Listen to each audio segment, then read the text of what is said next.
Dans ce tutoriel, nous allons voir la ressource fichier, très de base mais utile pour Moodle. Donc on va dans n'importe quelle section, allons-y avec la section 3, je vais ajouter une ressource ou une activité, puis je vais pouvoir ajouter un fichier ici. Donc je vais donner une description, par exemple, je ne sais pas moi, exercice complémentaire.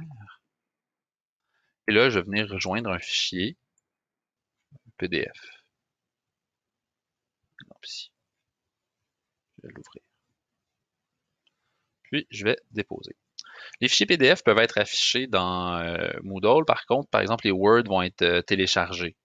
Donc, on peut laisser automatique, puis on va laisser la plateforme gérer le type de fichier. Généralement, de toute façon, ce qu'on souhaite, c'est généralement que les élèves téléchargent les documents. Si on veut vraiment qu'ils visionnent le PDF, ben ça ici, on peut choisir intégrer. Puis ce que ça va faire, ça va nous ouvrir une page, puis on va voir le PDF dans Moodle en tant que tel. Donc ça, c'est dans l'apparence qu'on va déterminer ces éléments-là. Donc automatique, ça va dépendre du type de fichier. Intégré, ça va essayer de forcer la page à le lire, mais c'est pas tous les fichiers qui fonctionnent. Donc ça prend vraiment les PDF. Forcer le téléchargement, évidemment, ça dit ce que ça va dire. L'élève, quand il va cliquer, il va forcément le télécharger, il ne pourra pas le visionner dans la plateforme. Dans une fenêtre surgissante à éviter, puis ouvrir, ça va ouvrir l'application. Dans les règles courantes, on va l'afficher sur la page de cours. Restreindre, on ne veut pas nécessairement restreindre l'accès. On pourrait dire, ben, je veux que tu aies terminé telle activité avant de pouvoir y accéder. Puis, je veux suivre, je veux savoir si l'élève télécharge ce document-là. Donc, ce que je vais dire, ben, afficher l'activité comme terminée quand les conditions sont remplies. Puis, les étudiants doivent afficher pour terminer. Puis, on va revenir au cours. Donc là, on va avoir, voyez-vous, mon exercice complémentaire qui est ici.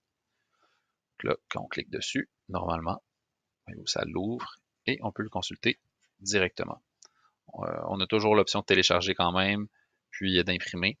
Si vous cherchez une façon d'afficher des documents sans qu'on puisse les télécharger, là, il y a des solutions, mais ça prend quand même des entourloupettes, donc il faut s'assurer qu'on a les droits, bien sûr, de ce qu'on partage. On ne peut pas simplement mettre les corrigés là-dessus là, sans, par exemple, penser aux droits d'auteur.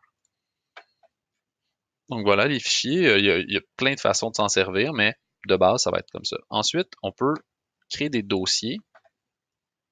Donc, au lieu de mettre un seul fichier, si j'ai plusieurs fichiers que je veux regrouper dans des dossiers, je peux créer un dossier que je vais appeler, par exemple, je sais pas moi, exercice.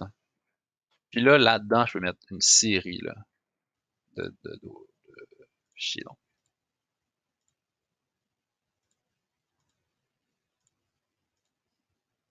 Voilà. Puis là, ce que je vais avoir ici, voyez-vous, je vais quitter mon mode. Oh, j'ai fait une faute. Désolé. Et là, donc, je quitte mon mode édition. Mon élève va voir un dossier, il va cliquer dessus, puis il va avoir l'architecture là, des différents documents, puis il pourrait télécharger le dossier au complet, donc télécharger tous les documents. Donc, c'est quand on a plusieurs fichiers à partager avec les élèves, mais on peut travailler avec les dossiers.